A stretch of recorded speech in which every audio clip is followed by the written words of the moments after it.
कांग्रेस का कहना है कि राहुल गांधी के ट्विटर अकाउंट के लॉक होने के 4 दिन बाद आज पार्टी का ट्विटर हैंडल भी लॉक कर दिया गया। इसके अलावा 5 कांग्रेसी नेताओं रणदीप सुरजेवाला, अजय माकन, सुष्मिता देव, जितेंद्र सिंह और मणिकम टैगोर के अकाउंट भी कुछ समय के लिए लॉक कर दिए गए। अभी तक कांग्रेस के इस दावे पर ट्विटर से कोई जवाब नहीं आया है। उमा शंकर सिंह की रिपोर्ट। कांग्रेस ने अपने इंस्टाग्राम पेज के जरिए जानकारी दी कि इंडियन नेशनल कांग्रेस के आधिकारिक ट्विटर अकाउंट INC इंडिया को लॉक कर दिया गया है। स्क्रीनशॉट के मुताबिक राहुल गांधी के समर्थन में INC इंडिया ने ट्विटर को चुनौती दी थी कि वो उसका भी हैंडल ब्लॉक कर दिखाए। अजय माकन और रणदीप सिंह सुरजेवाला समेत कांग्रेस के नेताओं और संगठनों से जुड़े करीब 30 अकाउंट को अब तक लॉक किया गया है। बिल्कुल ठीक नहीं है, क्योंकि हमारे देश में अभिव्यक्ति की स्वतंत्रता जो है, फ्रीडम ऑफ एक्सप्रेशन, लोकतंत्रता के एक बहुत एसेंशियल एलिमेंट है। और अगर हम लोकतंत्रता को बचाना चाहते हैं, इसलिए हम आए हैं यहाँ, इसका मतलब यह है कि लोगों को अपनी राय बोलने का हक मिलना चाहिए। मेरे ख्याल में ये तो कानून के अंदर ही कर सकते हैं। ट्विटर की तरफ से जारी बयान में कहा गया है कि उसने ऐसे सैकड़ों हैंडल पर कार्रवाई की है जिन पर ट्विटर नियम का उल्लंघन कर पहचान जाहिर करने वाली तस्वीर को पोस्ट किया गया। गौरतलब है कि दिल्ली में कथित तौर पर बलात्कार और हत्या की शिकार 9 साल की बच्ची के परिजन की तस्वीर ट्वीट करने के कारण कांग्रेस नेता राहुल गांधी का अकाउंट 5 दिन पहले ही लॉक कर दिया गया था।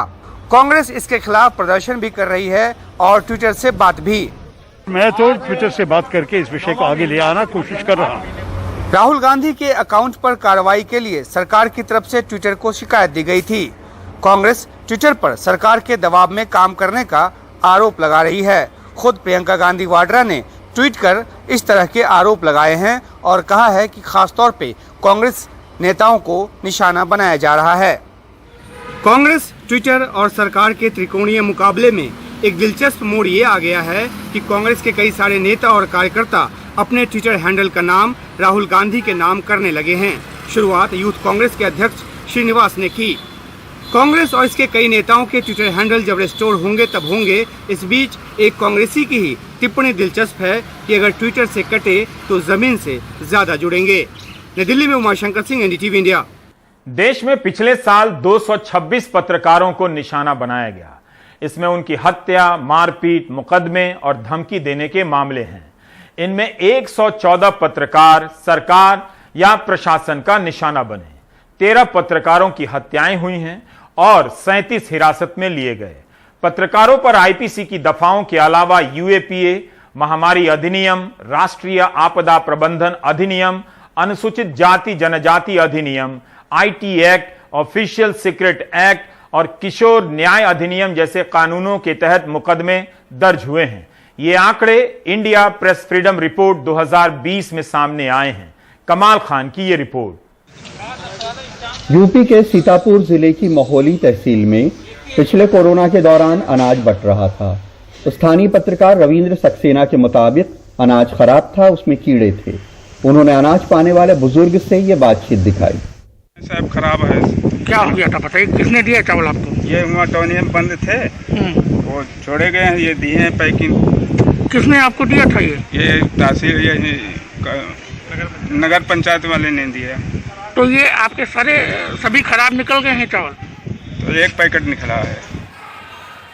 रविंद्र सक्सेना पे वहां के लेखपाल की शिकायत पे 8 दफाओं में मुकदमा हो गया।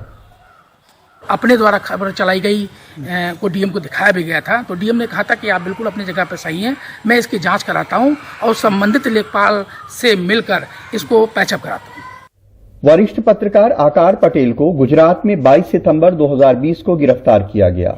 उनके ऊपर BJP MLA पूर्णेश मोदी ने आरोप लगाया था कि उनके 24 और 27 जून के 3 ट्वीट्स आपत्तिजनक और घांची समाज के खिलाफ हैं। आकार पटेल कहते हैं कि देश में कई ऐसे कानून अभी भी हैं जिनसे पत्रकारों को दबाव में लिया जाता है।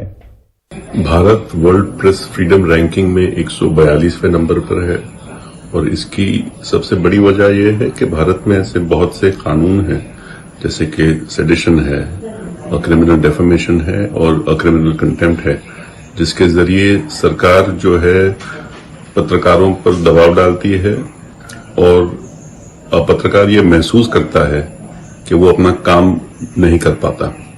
पत्रकारों के खिलाफ 2020 में हुए मामलों को अगर राज्यवार देखें तो इनमें उत्तर प्रदेश में 37, महाराष्ट्र में 22, जम्मू कश्मीर में 18, दिल्ली में 15, कर्नाटक में 12, आंध्र प्रदेश और त्रिपुरा में 11-11, तमिलनाडु में 10, गुजरात, तेलंगाना, पश्चिम बंगाल में 8-8, आसाम, छत्तीसगढ़, हिमाचल प्रदेश, केरला, उड़ीसा में 7-7, पंजाब में 6, राजस्थान में 5, बिहार और मध्य प्रदेश में 4-4, अरुणाचल प्रदेश, हरियाणा और झारखंड में 2-2, अंडमान निकोबार, चंडीगढ़, गोवा, लद्दाख, मणिपुर, मेघालय, नागालैंड और उत्तराखंड में 1-1 मामले हुए।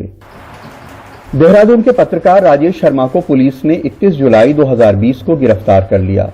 उनके ऊपर कई आपराधिक दफाओं के साथ दफा 124A में देशद्रोह का मुकदमा भी दर्ज किया गया। राजेश कहते हैं कि पुलिस वालों ने उनसे कहा कि उन्हें विकास दुबे की तरह मारने का आदेश है।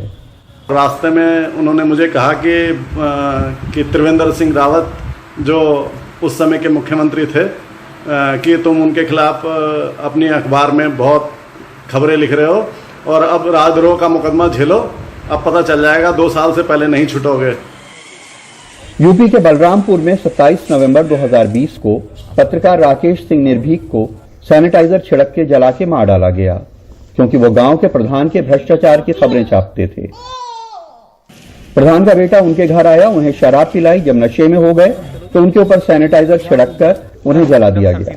पुलिस ने बताया कि उन्हें जलाने के लिए प्रोफेशनल पायरोटेक्निक एक्सपर्ट का इस्तेमाल किया गया। इसके बाद उनके घर में आग लगा दी गई। जब पूछताछ इसमें शुरू की तब इसके अंदर रंजिशों का एंगल निकल करके आया। राकेश सिंह निर्भीक एक पत्रकार थे और काफी निर्भीक पत्रकार थे, तो उन्होंने कई बार ऐसा था कि कई लोगों के खिलाफ लिखा था और अभी हाल में ही उन्होंने अपने वीडियो में भी बताया था कि जो उनके गांव के प्रधान थे उनके खिलाफ ये लिख रहे थे। पत्रकारों को निशाना बनाने वालों में तमाम सरकारें, प्रशासन, तमाम पार्टियों के नेता, भीड़, अपराधी और बड़ी तादाद में सोशल मीडिया के ट्रॉल्स शामिल हैं। यही वजह है कि रिपोर्टर्स विदाउट बॉर्डर्स की प्रेस फ्रीडम इंडेक्स में भारत 142वें नंबर पे आता है। ब्यूरो इनपुट्स और कैमरामैन राजेश गुप्ता के साथ कमाल खान, NDTV इंडिया।